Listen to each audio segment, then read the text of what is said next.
Israel ప్రపంచంలో ఒక శక్తివంతమైన దేశం. మిలిటరీ టెక్నాలజీ ఈ దేశాన్ని ఒక పవర్ఫుల్ దేశంగా చేశాయని అందరికీ తెలుసు. బట్ ఇజ్రాయెల్ని పవర్ఫుల్ కంట్రీగా చేసింది మరొకటి ఉంది, అదే మోసాద్. మోసాద్ ఇజ్రాయెల్ యొక్క స్పై ఏజెన్సీ. ఇజ్రాయెల్లో ముఖ్యంగా 3 ఇంటెలిజెన్స్ ఆర్గనైజేషన్స్ ఉన్నాయి. ఒకటి అమ్మాన్, మరొకటి షిన్బెట్, అలాగే చివరిది మోసాద్. మోసాద్ ఎక్కువగా విదేశాల్లో ఆపరేట్ అవుతుంది. సమాచారం సేకరించడం, కోవర్ట్ ఆపరేషన్స్, స్పెషల్ ఆపరేషన్స్ చేస్తుంది మోసాద్. ముఖ్యంగా అరబ్ కంట్రీస్పై ఈ ఆర్గనైజేషన్ ఫోకస్ పెడుతుంది. మోసాద్ 1951 ఏప్రిల్ 1న ఏర్పడింది. ఏర్పడినప్పుడు ఈ ఆర్గనైజేషన్ పెద్దగా సక్సెస్ అవ్వలేదు. ఆర్గనైజేషన్ ఆపరేషనల్ అవ్వడానికి దాదాపు సంవత్సరం సమయం పట్టింది. 1951లో ఇరాక్లో చేస్తున్న ఆపరేషన్ ఫెయిల్ అయ్యి మోసాద్ స్పై దొరికిపోయాడు. దీంతో ఈ ఆర్గనైజేషన్ ఫెయిల్ అవుతుందని అందరూ అనుకున్నారు. బట్ కట్ చేస్తే ఈ ఆర్గనైజేషన్ చేసిన ఆపరేషన్స్ శత్రువులకు పీడకల లాంటివి. ఒక్కసారి మోసాద్ లిస్టులో పేరెక్కితే ప్రపంచంలో ఎక్కడన్నా వెతికి చంపుతుంది. అతి తక్కువ సమయంలోనే మోసాద్ అమెరికన్ సిఐఏ చేసే ఆపరేషన్స్కి ఏమాత్రం తక్కువ కానీ స్పెషల్ ఆపరేషన్స్ చేసింది. మోసాద్ ఆపరేషన్స్ చాలా యాక్యురేట్గా ఉంటాయి. శత్రు స్థావరాల్లోకి వెళ్ళి మరి ఎవరికీ తెలియకుండా మోసాద్ పని ముగిచ్చేస్తుంది. ఈ ఆపరేషన్ వల్ల మోసాద్ చాలా పాపులర్ అయింది. ఎన్నో సినిమాలు, వెబ్ సిరీస్లు కూడా మోసాద్ ఆపరేషన్స్ నుండి ఇన్స్పైర్ అయ్యి వచ్చాయి. అసలు ఇంత సక్సెస్ఫుల్ ఆర్గనైజేషన్గా మోసాద్ ఎలా ఎదిగింది, ఇంత యాక్యురేట్గా సీక్రెట్గా మోసాద్ ఆపరేషన్స్ ఎలా చేస్తుంది, అలాగే మోసాద్ చేసిన కొన్ని స్పెషల్ ఆపరేషన్స్ గురించి ఈ వీడియోలో చెప్పబోతున్నాను. వీడియో చాలా ఇంట్రెస్టింగ్గా ఉంటుంది, సో మిస్ అవ్వకుండా చివరి వరకు చూడండి. అలాగే ఇలాంటి మరిన్ని ఇంట్రెస్టింగ్ వీడియోలు తీసుకురావడానికి ఈ వీడియోని ఖచ్చితంగా లైక్ చేసి మా ఛానల్ని సబ్స్క్రైబ్ చేసుకోండి. ఇక ఆలస్యం చేయకుండా వీడియోలోకి వెళ్ళిపోదాం.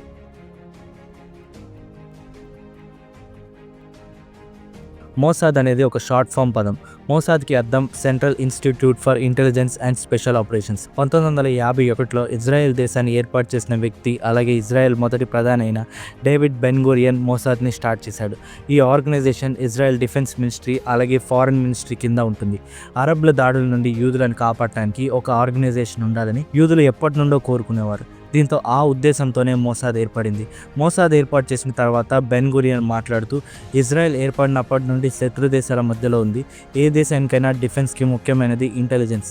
మన చుట్టూ ఏం జరుగుతుందో మనం క్లియర్గా తెలుసుకోవాలి అని చెప్పారు. ఈ organisation headquarters Israel main city Tel అవీవ్లో ఉంటుంది. ఈ సంస్థలో ఎంతమంది పనిచేస్తారో బయట ప్రపంచానికి పెద్దగా తెలియదు, కానీ కొన్ని రిపోర్ట్స్ ప్రకారం 1980లో ఈ ఆర్గనైజేషన్లో 1500 నుండి 2000 మంది దాకా పనిచేసేవారు. ప్రస్తుతం అయితే 7000 మంది దాకా పనిచేస్తారు అని కొంతమంది చెప్తారు. మోసాద్ ఇంత సక్సెస్ అవడానికి మొదటి కారణం మోసాద్ యొక్క స్టాఫే. ఈ స్టాఫ్ రిక్రూట్మెంట్ ప్రాసెస్ అలాగే ట్రైనింగ్ మోసాద్ సక్సెస్ కి మెయిన్ రీజన్. మోసాద్లో జాయిన్ అవ్వడం అంత ఈజీ కాదు. ఈ ఆర్గనైజేషన్లో జాయిన్ అవ్వాలంటే యూదులకు ఎక్కువ ప్రిఫరెన్స్ ఉంటుంది. ప్రపంచంలో ఎక్కడైనా ఉండొచ్చు, కానీ వాళ్ళు ముఖ్యంగా యూతులు అయి ఉండాలి. అలాగే క్యాండిడేట్స్ ఎక్స్ మిలిటరీ అయి ఉండాలి. మిలిటరీలో వర్క్ చేసిన సోల్జర్స్ అయి ఉంటే వారిని డైరెక్ట్గా రిక్రూట్ చేసుకుంటారు. ఆ తర్వాత క్యాండిడేట్స్కి చాలా భాషలు వచ్చి ఉండాలి. ఇంగ్లీష్, హిబ్రూ, ఉర్దూ, అరబిక్, ఇంకా కొన్ని యూరోపియన్ లాంగ్వేజెస్ వచ్చి ఉండాలి. ఇంకా ఎన్ని ఎక్కువ భాషలు మాట్లాడటం వస్తే అంత ప్రిఫరెన్స్ ఉంటుంది. అలాగే క్యాండిడేట్స్ యొక్క హిస్టరీని కూడా పరిగణలోకి తీసుకుంటారు. క్యాండిడేట్స్ యొక్క ఫ్యామిలీ బ్యాక్గ్రౌండ్ని బాగా స్టడీ చేస్తారు. క్యాండిడేట్ యొక్క ఫ్యామిలీ బ్యాక్గ్రౌండ్లో ఏదైనా ముస్లిం టచ్ ఉన్నా, ఏదైనా ఇజ్రాయెల్కి యాంటీగా పనులు చేసినా వారిని రిజెక్ట్ చేస్తారు. అలాగే క్యాండిడేట్స్కి క్రిమినల్ హిస్టరీ కూడా ఉండకూడదు. ఎలాంటి కేసెస్ ఉన్నా ఆ క్యాండిడేట్స్ని రిజెక్ట్ చేసే అవకాశం ఎక్కువ. ఈ రిక్రూట్మెంట్స్ ఆన్లైన్ అలాగే ఆఫ్లైన్లో కూడా జరుగుతాయి. మోసాద్ యొక్క అఫీషియల్ వెబ్సైట్లోనే క్యాండిడేట్స్ అప్లై చేసుకుంటారు. ఈ ఆర్గనైజేషన్లో డేటా అనలిస్ట్, ఫీల్డ్ ఏజెంట్స్, ఇంకా ఎన్నో వేకెన్సీస్ ఉంటాయి. మోసాద్కి జస్ట్ సెలెక్ట్ అవడంతోనే సరిపోదు, రిక్రూట్మెంట్లో చాలా టెస్ట్స్ కూడా ఉంటాయి. క్యాండిడేట్ యొక్క పర్ఫార్మెన్స్ ఎలా ఉంది, మోసాద్కి సూట్ అవుతారా లేదా అని చాలా టెస్ట్స్ అలాగే ఇంటర్వ్యూలు ఉంటాయి. క్యాండిడేట్స్ యొక్క ఎబిలిటీస్ని కూడా టెస్ట్ చేస్తారు. ఈ టెస్ట్లో యాంగ్జైటీ అలాగే పేషెన్స్ని కూడా టెస్ట్ చేస్తారు. ఏదైనా ఇంపార్టెంట్ టైంలో కంగారు పడకుండా శత్రువులకు దొరికిపోకుండా ఉండగలరో లేదో కూడా టెస్ట్ చేస్తారు. ఈ టెస్ట్లన్నీ పాస్ అవుతేనే ఆర్గనైజేషన్కి సెలెక్ట్ అవుతారు. ఆ తర్వాత సెలెక్ట్ అయిన వారికి స్పెషల్ ట్రైనింగ్ ఉంటుంది. ఏజెంట్స్ని సీక్రెట్ ఆపరేషన్స్ చేయడానికి, కోవర్ట్ ఆపరేషన్స్ చేయడానికి స్పెషల్గా ట్రైనింగ్ ఇస్తారు. ఈ ట్రైనింగ్ కూడా అంత సింపుల్గా ఉండదు. చాలా నెలలు, సంవత్సరాల ట్రైనింగ్ ఉంటుంది. ఈ ట్రైనింగ్ వల్ల ఏజెంట్స్ అండర్ కవర్ మిషన్స్లో ఎక్స్పర్ట్స్ అయిపోతారు. అలాగే కోవర్ట్ ఆపరేషన్స్ మీద వారికి డీప్ అండర్స్టాండింగ్ ఉంటుంది. ఈ ట్రైనింగ్ ఎలా ఉంటుందో బయట ప్రపంచానికి తెలియదు. బట్ కొన్ని రిపోర్ట్స్ ప్రకారం ట్రైనింగ్ కోసం చాలా ఫెసిలిటీస్ అవైలబుల్గా ఉంటాయి. అలాగే ఏజెంట్స్కి సీక్రెట్ టెక్నిక్స్, టిప్స్ కూడా చెప్తారు. ఈ ట్రైనింగ్లో ప్రాక్టికల్ ఎక్సర్సైజెస్ కూడా ఉంటాయి. దీంతో ఈ ట్రైనింగ్ అయిపోయేటప్పటికల్లా హై రిస్క్ మిషన్స్ కూడా చేయడానికి వీరంతా క్యాపబుల్గా ఉంటారు. ట్రైనింగ్లో వెపన్స్, హై టెక్నాలజీ ఎక్విప్మెంట్స్ కూడా ఎలా ఈజీగా సీక్రెట్గా హ్యాండిల్ చేయాలో నేర్పిస్తారు. ఈ రిక్రూట్మెంట్ అలాగే ట్రైనింగ్ ప్రాసెస్ వల్ల మోసాద్ స్కిల్డ్ అలాగే ఎక్స్పర్ట్ ఏజెంట్స్ని తయారు చేసి వారిని వాడుకుంటుంది. కొన్నిసార్లు మోసాద్ ఇన్ఫర్మేషన్ కోసం ప్రైమ్ మినిస్టర్ని కూడా ఏజెంట్గా వాడుకుంటుంది. ఇది ఎలాగో ముందు మీకే అర్థమవుతుంది. ఇక number 2, global network. Mossad success అవడానికి రెండవ కారణం గ్లోబల్ నెట్వర్క్. ఈ ఆర్గనైజేషన్ కేవలం ఇజ్రాయెల్ చుట్టుపక్కల ప్రాంతాల్లోనే కాదు, చాలా మిడిల్ ఈస్ట్ కంట్రీస్లో, యూరోప్లో కూడా యాక్టివ్గా పనిచేస్తుంది. యూదులు ఏ దేశాల్లో అయితే ఉంటారో ఆ దేశాలపై మోసాద్ నిఘా ఉంటుంది. ఆఖరికి అత్యంత మిత్ర దేశాలైన అమెరికా, యూకేపై కూడా. బోరిస్ జాన్సన్ యూకే ప్రధానిగా ఉన్నప్పుడు ఇజ్రాయెల్ ప్రైమ్ మినిస్టర్గా ఉన్న వ్యక్తే ఏకంగా యూకే ప్రైమ్ మినిస్టర్ ఆఫీస్లోని బాత్రూంలో స్పై మైక్రోఫోన్ని పెట్టాడు. ఈ విషయాన్ని బోరిస్ జాన్సనే ప్రకటించాడు. అంతేకాదు అమెరికా అధ్యక్షుడు వైట్ హౌస్ గార్డెన్లో కూడా ఎన్నోసార్లు ఇజ్రాయెల్ స్పై మైక్రోఫోన్స్ దొరికాయి. వీటిని కూడా ఇజ్రాయెల్ ప్రైమ్ మినిస్టర్స్ వైట్ హౌస్ని విజిట్ చేసినప్పుడు పెట్టారు. ఇలా శత్రువు మిత్రుడు తేడా లేకుండా అందరిపై ఇజ్రాయెల్ నిఘా ఉంటుంది. దీనికోసం ఎవరు అందుబాటులో ఉంటే వారిని వాడుకుంటుంది. ప్రపంచంలో ఎన్నో దేశాలలో ఇజ్రాయెల్ ఏజెంట్స్ ఉంటారు. ప్రపంచవ్యాప్తంగా చాలామంది మోసాద్ ఏజెంట్స్ ఉన్నారు. దీనివల్ల ఎన్నో రీజియన్స్ నుండి ఇన్ఫర్మేషన్ మోసాద్కి లభిస్తుంది. ఏ దేశాలలో ఏం జరుగుతుంది, ఏం జరగబోతుంది కూడా మోసాద్కి తెలుస్తుంది. మోసాద్ ఏజెంట్స్ ఆపరేట్ చేసే విధానం కూడా అలానే ఉంటుంది. డబ్బు ఆశ చూపించి ఇతరుల దగ్గర నుండి ఇన్ఫర్మేషన్ రాబడతారు. డబ్బులున్న వారిలాగా, వ్యాపారవేత్తల్లాగా లేదా సైనికుల్లాగా ఆ దేశంలోని కీలక పొజిషన్స్లోకి దూరిపోతారు. అలా అక్కడి నుండి సమాచారం అంతా మోసాద్ హెడ్ క్వార్టర్స్కి చేరవేస్తారు. వేరే దేశాలలో ఉన్న యూదులు అక్కడి లోకల్ లాంగ్వేజ్ వారికి వస్తే మోసాద్ ఏజెంట్స్గా చేరుతారు. అలా అక్కడి నుండి ఎవరికి అనుమానం రాకుండా సమాచారం అంతా మోసాద్కి చేరవేస్తూ ఉంటారు.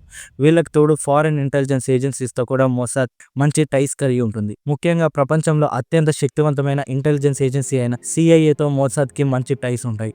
ఇక అనేక లీడింగ్ ఇంటెలిజెన్స్ ఏజెన్సీస్తో మోసాద్కి టైస్ ఉన్నాయి. ఈ ఏజెన్సీస్ అన్ని కలిసి వాల్యుబుల్ ఇన్ఫర్మేషన్ని షేర్ చేసుకుంటాయి.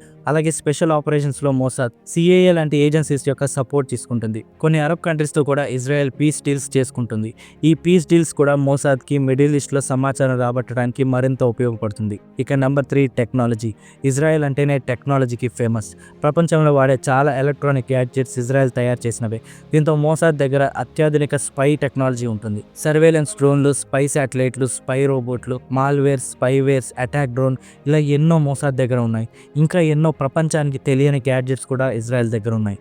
మోసాద్ ఏజెంట్స్కి వారి మిషన్ కోసం ఈ అడ్వాన్స్ టెక్నాలజీ అంతా ఇస్తారు. అలాగే ఇజ్రాయెల్ మిలిటరీలోని కొన్ని టెక్నాలజీ డివైస్ని కూడా వాడటానికి మోసాద్కి యాక్సెస్ ఉంటుంది. మోసాద్ టెక్నాలజీపై బాగా ఫోకస్ పెడుతుంది. మోసాద్లో పనిచేసే వారిలో 50% టెక్నాలజీ స్పెషలిస్ట్లే ఉంటారు. ఈ ఏజెన్సీ టెక్నాలజీ కంపెనీస్తో కూడా పార్ట్నర్షిప్ కలిగి ఉంటుంది. దీనివల్ల ఇజ్రాయెల్ టెక్ ఎకోసిస్టమ్ డెవలప్ అవుతుంది. అలాగే కొత్త కొత్త స్పై టెక్నాలజీస్ మోసాద్కి అందుబాటులో ఉంటాయి. ఈ రోజుల్లో ఇన్ఫర్మేషన్ గ్యాదర్ చేయడం కోసం ఆర్టిఫిషియల్ ఇంటెలిజెన్స్, సైబర్ టెక్నాలజీని కూడా మోసాద్ యూజ్ చేస్తుంది. ఇజ్రాయెల్ శాటిలైట్స్ యొక్క స్పై కెమెరా యూజ్ చేయడానికి కూడా మోసాద్కి యాక్సెస్ ఉంటుంది. ఈ శాటిలైట్ ఇమేజెస్ ద్వారా శత్రువుల యొక్క కదలికలను నిశితంగా పరిశీలిస్తూ ఉంటుంది. టెక్నాలజీ మరింత అభివృద్ధి చెందడం వల్ల మోసాద్ కూడా మరింత టెక్నాలజీ ఎక్స్పర్ట్స్ని ఏజెంట్స్గా తీసుకుంటుంది. ఈ టెక్నాలజీని మోసాద్ మరింత ఎక్కువగా వాడుకొని డ్రోన్ స్ట్రైక్స్ కూడా చేస్తుంది. ఏజెంట్లు వెళ్ళలేని చోట్లకు స్పై డ్రోన్స్ పంపి వాటి ద్వారా స్ట్రైక్ చేయడానికి ఇజ్రాయెల్ టెక్నాలజీ వాడుతుంది. 2024 ఏప్రిల్లో ఇరాన్లోని ఇస్ఫహాన్ సిటీలో జరిగిన డ్రోన్ స్ట్రైక్ కూడా మోసాద్ చేసిందే. ఇక నెంబర్ 4 రిస్క్ టేకింగ్ యాటిట్యూడ్.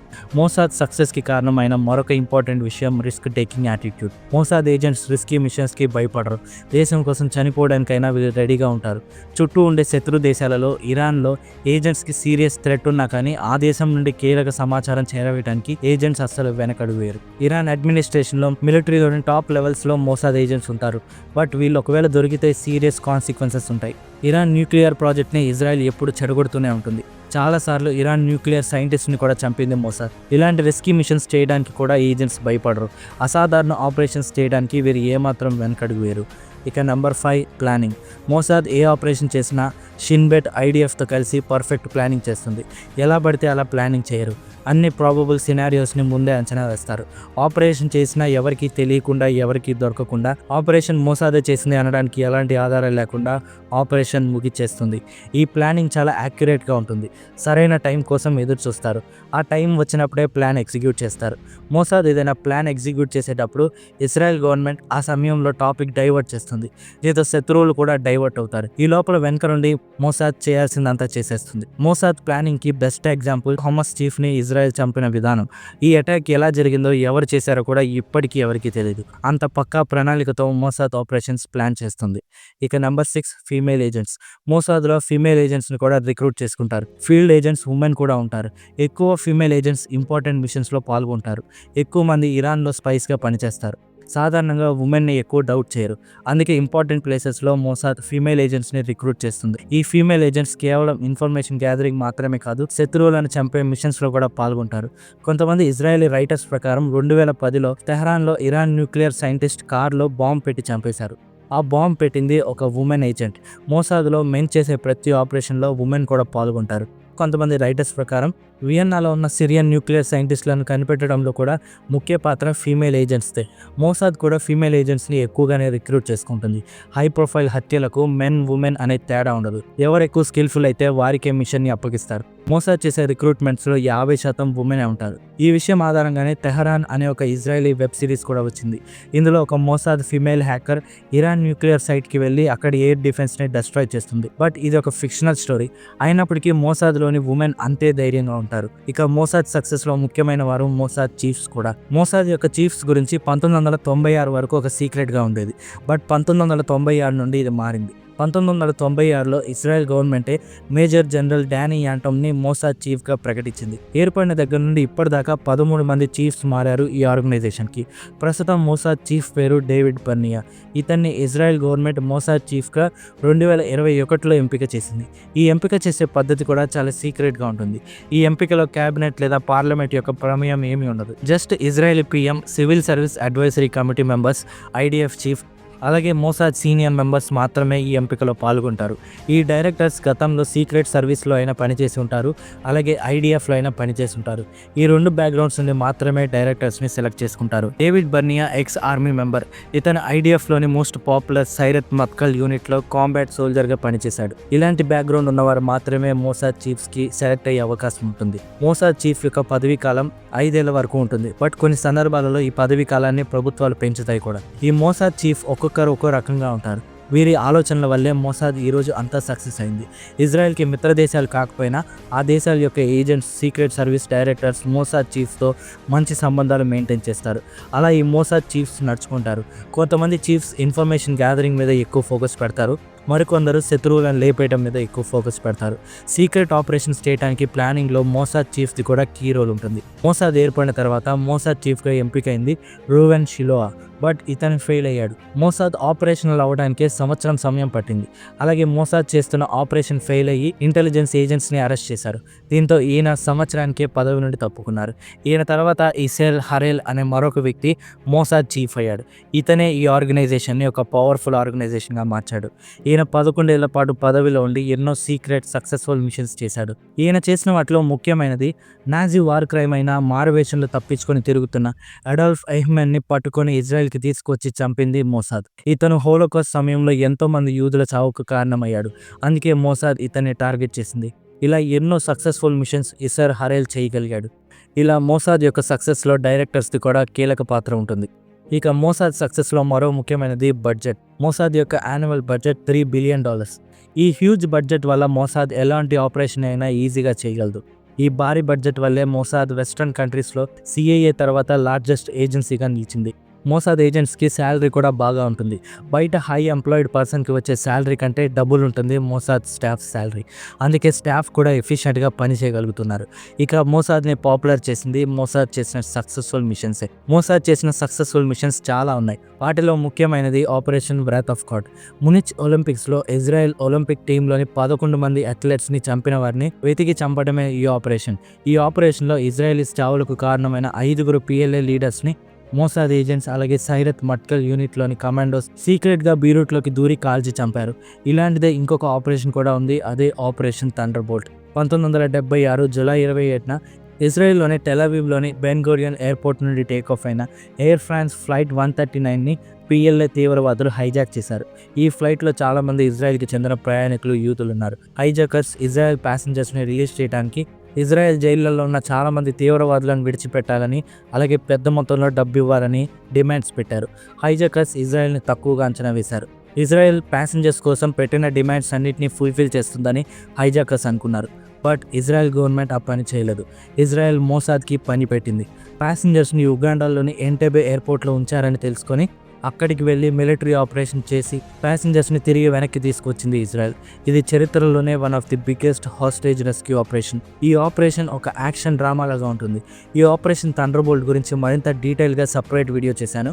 ఆ వీడియోని కూడా చూడటానికి ట్రై చేయండి. కొంతమంది మోసాద్ ఏజెంట్స్ కూడా చాలా పాపులర్. వాళ్ళు చేసిన ఆపరేషన్స్ వింటేనే మైండ్ బ్లాక్ అవుతుంది. అలాంటి వాడే ఏజెంట్ ఎలీ కోహెన్. ఇతని పేరెంట్స్ సిరియాకి చెందిన యూదులు. వీరు ఆ తర్వాత ఈజిప్ట్కి మైగ్రేట్ అయ్యారు. ఆ సమయంలోనే ఎలీ కోహెన్ పుట్టాడు. ఇతను ఒక ఈజిప్షియన్ యూదుడు. ఇతను 1961 నుండి 1965 వరకు సిరియాలో చేసిన కోవర్ట్ ఆపరేషన్ ప్రపంచంలో మరొకరు చేసి ఉండరు. కోహెన్కి చాలా దేశాల బ్యాక్గ్రౌండ్ ఉండడం వల్ల ఇతనికి అరబిక్, ఇంగ్లీష్, ఫ్రెంచ్ ఫ్లూయెంట్గా వచ్చు. 1955లో కోహెన్ ఇజ్రాయెల్ వచ్చి స్పై ట్రైనింగ్ తీసుకొని తిరిగి ఈజిప్ట్ వెళ్ళాడు. కానీ 1955లో ఈజిప్ట్, ఇజ్రాయెల్ మధ్య పరిస్థితులు, అలాగే ఇజ్రాయెల్ ఈజిప్ట్ యొక్క సూయజ్ కెనాల్ని బ్లాక్ చేయడం వల్ల కోహెన్ని, అతనితో పాటు చాలామంది యూదులను ఈజిప్ట్ గవర్నమెంట్ వెలివేసింది. దీంతో కోహెన్ 1957లో ఇజ్రాయెల్ వచ్చి స్థిరపడ్డాడు. 1960లో కోహెన్ ఇజ్రాయెల్ ఇంటెలిజెన్స్లో జాయిన్ అయ్యాడు. ఆ తర్వాత మోసాద్కి సెలెక్ట్ అయ్యాడు, అలాగే ట్రైనింగ్ తీసుకున్నాడు. 1961లో ట్రైనింగ్ పూర్తయిన తర్వాత కోహెన్ అర్జెంటీనాలోని బూనస్ ఐరెస్కి వెళ్ళి ఒక సిరియన్ బిజినెస్ మ్యాన్గా గెటప్ మార్చాడు. అర్జెంటీనాలో ఉన్న సిరియన్స్ని నిజంగానే ఒక బిజినెస్ మ్యాన్ అని నమ్మించాడు. అలా అర్జెంటీనాలోని సిరియన్ కమ్యూనిటీతో బాగా కాంటాక్ట్స్ పెట్టుకున్నాడు. ఆ తర్వాత మెల్లమెల్లగా సిరియన్ ఎంబసీలోని సీనియర్ అఫీషియల్స్ని కూడా అతను ఒక సిరియన్ బిజినెస్ మ్యాన్ అని నమ్మించాడు. ఈ అఫీషియల్స్లో మిలిటరీ అఫీషియల్స్ కూడా ఉన్నారు. వీరిలో సిరియాకి కాబోయే ప్రెసిడెంట్ అమీన్ అల్ హఫీజ్ కూడా ఉన్నాడు. ఇలాంటి సీనియర్ పాలిటీషియన్స్ని కూడా కోహెన్ బుట్లో వేసుకున్నాడు. ఆ తర్వాత తిరిగి సిరియా వెళ్ళిపోవాలని ఉందని తన సిరియన్ ఫ్రెండ్స్తో చెప్పాడు. దీంతో వారి సహకారంతో 1963లో ఒక బిజినెస్ మ్యాన్ వేషంలో సిరియాలోకి అడుగుపెట్టాడు. అక్కడ మరిన్ని పరిచయాలు పెంచుకొని ఈ పెద్ద పెద్ద పరిచయాల వల్ల కోహెన్కి సిరియా హైయెస్ట్ పవర్ సర్కిల్స్లో కూడా పరిచయాలు పెరిగాయి. దీంతో సిరియన్ పవర్ సర్కిల్స్లో ఏం జరుగుతుందో, ఏం మాట్లాడుకుంటున్నారో, దేశం పరిస్థితి ఏంటి అన్నీ తెలుసుకొని అక్కడి నుండి ప్రతి విషయాన్ని ఇజ్రాయెల్కి చేరవేయడం మొదలుపెట్టాడు. అదే సమయంలో కోహెన్కి అర్జెంటీనాలో బాగా పరిచయమైన అమీన్ అల్ హఫీజ్ 1963లో సిరియా అధ్యక్షుడయ్యాడు. దీంతో సిరియాలో కోహెన్ ఇన్ఫ్లుయెన్స్ మరింత పెరిగింది. హఫీజ్ కోహెన్ని సిరియా డిప్యూటీ డిఫెన్స్ మినిస్టర్గా చేయాలని అనుకున్నాడు. అంటే ఎంతగా కోహెన్ సిరియన్ బిజినెస్ మ్యాన్ అని అందరినీ నమ్మించాడు అనే విషయం అర్థమవుతుంది. దీంతో కోహెన్ సిరియన్ మిలిటరీ గురించి చాలా విషయాలు తెలుసుకున్నాడు. అలాగే గోలాన్ హైట్స్కి కూడా వెళ్ళి అక్కడ సిచ్యువేషన్ తెలుసుకొని ఆ ఇన్ఫర్మేషన్ అంతా ఇజ్రాయెల్కి చేరవేసేవాడు. బట్ అలా చేస్తూ ఉండగా ఇతనిలో నిర్లక్ష్యం కూడా పెరిగిపోయింది. మోసాద్ ఆఫీసర్స్ తరచుగా మెసేజెస్ పంపవద్దు అని హెచ్చరించినా కూడా వినకుండా ఎక్కువగా మెసేజెస్ ట్రాన్స్మిట్ చేసేవాడు. దీంతో చివరికి తన నిర్లక్ష్యం వల్ల సిరియా అధికారులకు దొరికిపోయాడు. దీంతో 1965లో ఇతనికి మరణశిక్ష విధించారు. ఈ ఆపరేషన్ ప్రపంచంలోనే ఒక గొప్ప స్పై ఆపరేషన్. ఎందుకంటే శత్రు దేశంలో బిజినెస్ మ్యాన్ అని నమ్మించి ఆ దేశంలోని డిఫెన్స్ మినిస్టర్ స్థాయికి ఎదిగి అక్కడి నుండి స్పైయింగ్ చేయడం అంటే మామూలు విషయం కాదు. ఇలా పర్ఫెక్ట్గా ఆపరేషన్ చేయడానికి మోసాద్ యొక్క వర్కింగ్ స్ట్రక్చర్ కూడా ఒక కారణం. బయటకు వచ్చిన కొన్ని రిపోర్ట్స్ ప్రకారం మోసాద్లో 7 డిపార్ట్మెంట్స్ ఉన్నాయి. మొదటి డిపార్ట్మెంట్ కలెక్షన్ డిపార్ట్మెంట్. ఈ డిపార్ట్మెంటే ఇన్ఫర్మేషన్ కలెక్షన్ చేసేది. వీళ్ళే స్పై ఆపరేషన్స్ వెనక ఉండేది. అఫీషియల్గా, డిప్లొమాటిక్గా లేదా అండర్ కవర్ ఏజెంట్స్గా వీళ్ళు ఇన్ఫర్మేషన్ కలెక్ట్ చేస్తారు. ఈ డిపార్ట్మెంట్లో కూడా చాలా డెస్క్స్ ఉంటాయి. ఏ రీజియన్కి ఆ రీజియన్ సపరేట్గా ఉంటుంది. వీటిని స్టేషన్స్ అని అంటారు. ఇక మరో డిపార్ట్మెంట్ పొలిటికల్ యాక్షన్ డిపార్ట్మెంట్. ఈ డిపార్ట్మెంట్ పొలిటికల్ యాక్టివిటీస్ని కండక్ట్ చేస్తుంది. ఇక ఇంకొక డిపార్ట్మెంట్ లయసోన్ డిపార్ట్మెంట్. ఈ డిపార్ట్మెంట్ ఫ్రెండ్లీ ఫారెన్ కంట్రీస్తో టైస్ కలిగి ఫారెన్ ఇంటెలిజెన్స్ ఏజెన్సీస్తో కాంటాక్ట్ కలిగి ఉంటుంది. ఈ లయసోన్ డిపార్ట్మెంటే ఇజ్రాయెల్కి ఫ్రెండ్లీ కాని దేశాలలో కూడా ఏజెన్సీస్తో టైస్ కలిగి ఉంటుంది. ఇక ఇంపార్టెంట్ డిపార్ట్మెంట్, అలాగే 4వ డిపార్ట్మెంట్ స్పెషల్ ఆపరేషన్స్ డివిజన్. ఈ డిపార్ట్మెంట్ని మెస్టా అని కూడా అంటారు. ఈ డిపార్ట్మెంటే సీరియస్ ఆపరేషన్స్, శత్రువులను అంతం చేసే ఆపరేషన్స్కి రెస్పాన్సిబుల్. ఇక 5వ డిపార్ట్మెంట్ ఎల్ఏపి. ఈ డిపార్ట్మెంట్ సైకలాజికల్ వార్ఫేర్, ప్రోపగండా లాంటివి చేస్తూ ఉంటుంది. ఇక 6వ డిపార్ట్మెంట్ రీసెర్చ్ డిపార్ట్మెంట్. ఈ department satellite images, spy cameras, spy మైక్రోఫోన్స్ని యూజ్ చేసి ఇన్ఫర్మేషన్ని క్రియేట్ చేస్తూ ఉంటుంది. శాటిలైట్ ఇమేజెస్ని బట్టి డిపార్ట్మెంట్ జియోగ్రఫికల్ లొకేషన్స్ని 3D ఇమేజెస్ తయారు చేసి ఏదో ఒక రకంగా ఇన్ఫర్మేషన్ని మరింత అడ్వాన్స్డ్గా తయారు చేస్తుంది. ఇక 7వ డిపార్ట్మెంట్ టెక్నాలజీ డిపార్ట్మెంట్. టెక్నాలజీ డిపార్ట్మెంటే టెక్నాలజీకి సంబంధించి అన్ని పనులు చేస్తుంది. బట్ మోసాద్ ఇంత పవర్ఫుల్ అయినా 21వ శతాబ్దంలో మోసాద్ చాలా ఛాలెంజెస్ ఫేస్ చేస్తుంది. ఇన్ఫర్మేషన్ గ్యాదరింగ్లో అయినా, స్పెషల్ ఆపరేషన్స్కి అయినా ఈ రోజుల్లో చాలా ఛాలెంజెస్ ఫేస్ చేయాలి. మొదటిగా సర్వేలెన్స్. అన్ని దేశాలలో టెక్నాలజీ అభివృద్ధి చెందింది. అందరూ అడ్వాన్స్డ్ సర్వేలెన్స్ టెక్నాలజీని అడాప్ట్ చేసుకున్నారు. సెన్సార్స్, బయోమెట్రిక్ అలాగే ఇతర సైబర్ టూల్స్ వాడి దేశంలో ఉన్న వారందరిపై అలాగే దేశంలోకి కొత్తగా వస్తున్న వారిపై కూడా నిఘా పెడుతున్నారు. నిఘా వ్యవస్థలను కూడా గవర్నమెంట్స్ క్లోజ్గా గమనిస్తున్నాయి. దీంతో స్పైస్కి గెటప్ మార్చడం, వేరే ఐడెంటిటీతో బతకడం లాంటివి కష్టమైపోయాయి. ఫీల్డ్ మిషన్స్ కూడా ఇంకా కష్టమైపోయాయి. 2020లో దుబాయ్లో ఒక హమ్మస్ నాయకుడిని మోసాద్ ఏజెంట్స్ చంపారు. బట్ అక్కడి లోకల్ పోలీస్ వీడియో ఫుటేజెస్ ఆధారంగా మోసాద్ ఏజెంట్స్ ఈ పని చేశారని నిర్ధారించారు. దీనివల్ల మోసాద్ ఆపరేషనల్ స్టైల్ కూడా వేరే వారికి తెలిసిపోయింది. 2010 నుండి ఇప్పటిదాకా టెక్నాలజీ మరింత పెరిగింది. దీంతో ఫీల్డ్ ఏజెంట్స్ కష్టాలు కూడా మరింత పెరిగాయి. దీంతో ఇజ్రాయెల్ ఇంటెలిజెన్స్ ఎక్స్పర్ట్స్ కూడా మరింత అడ్వాన్స్డ్ డివైజెస్ తయారు చేసే పనిలో పడ్డారు. స్పై ఐ గ్లాసెస్ లాంటి కొత్త కొత్త డివైజెస్ పై రీసెర్చ్ చేస్తున్నారు. ఇక మరో ఛాలెంజ్ లాంగ్వేజ్. చాలా దేశాల్లో నుండి యూదులను పంపించేస్తున్నారు, ముఖ్యంగా అరబ్ కంట్రీస్లో. దీంతో ఆ దేశాలలో యూదుల పాపులేషన్ తగ్గిపోతుంది. దీంతో అరబిక్, ఇంగ్లీష్, ఫ్రెంచ్ లాంటి లాంగ్వేజెస్ వచ్చిన ఏజెంట్స్ దొరకడం లేదు. ఎవరికి డౌట్ రాకుండా స్పైయింగ్ చేయాలంటే అక్కడ నేటివ్ లాంగ్వేజ్, అది కూడా నేటివ్ స్లాంగ్లో కూడా చాలా ఇంపార్టెంట్. ఈ ప్రాబ్లంకి సొల్యూషన్ కోసం కూడా మోసాద్లోని అఫీషియల్స్ వెతుకుతున్నారు. ఈ ఛాలెంజెస్ ఈ రోజుల్లో మోసాద్ ఫేస్ చేస్తుంది. ఇక మోసాద్కి చాలా పాపులారిటీ తెచ్చిపెట్టింది మూవీస్, టీవీ సిరీస్. మోసాద్ చేసిన ఆపరేషన్స్ ఆధారంగా ఎన్నో మూవీస్, టీవీ సిరీస్ వచ్చాయి. ఇవన్నీ బాగా పాపులర్ అయ్యాయి. మోసాద్ చేసిన ఆపరేషన్ వ్రాప్ స్క్వాడ్ ఆధారంగా 2005లో స్టీవెన్ స్పైల్బర్గ్ అనే ఫేమస్ అమెరికన్ డైరెక్టర్ మునిచ్ అనే మూవీ తీశాడు. ఈ మూవీ ప్రపంచవ్యాప్తంగా సూపర్ సక్సెస్ అయింది. 2017లో న్యూయార్క్ టైమ్స్ ఈ మూవీని 21st సెంచరీలో రిలీజ్ అయిన సినిమాలలో 16th బెస్ట్ ఫిల్మ్గా ప్రకటించింది. అంతేకాదు చాలామంది డైరెక్టర్స్ కూడా ఈ సినిమాని వారి ఫేవరెట్ లిస్ట్లో యాడ్ చేశారు. ఇంకా ఇలాంటి ఎన్నో మూవీస్ మోసాద్ ఆపరేషన్స్ని బేస్ చేసుకొని వచ్చాయి. 1990లో వచ్చిన the Impossible Spy, Mossad Nazi officer Adolf ఎయిఫ్మన్ని ఎలా పట్టుకుంది అని. 2018లో వచ్చిన ఆపరేషన్ ఫినాలే, 2010లో ది డెట్, అలాగే ఆపరేషన్ థండర్బోల్ట్ ఆధారంగా 1997లో వచ్చిన రైడాన్ ఎంటబే, 2013లో వచ్చిన కిడోన్, 2019లో వచ్చిన the Red Sea Diving Resort, 2018లో ది ఏంజల్, 2020లో టీవీ సిరీస్ తెహరాన్. ఇలా మూవీస్ అన్ని మోసాద్ యొక్క పాపులారిటీని, క్రేజ్ని మరింత పెంచాయి. వీటిలో ఏ మూవీ మీరు చూసారో ఖచ్చితంగా కామెంట్ చేయండి. ఈ వీడియో మీకు ఎలా అనిపించిందో కామెంట్ చేయండి. So that's the story. మళ్ళీ కలుద్దాం మరొక ఇంట్రెస్టింగ్ టాపిక్తో. వీడియో నచ్చితే ఖచ్చితంగా లైక్ చేసి మా ఛానల్ని సబ్స్క్రైబ్ చేసుకోండి. Thanks for watching.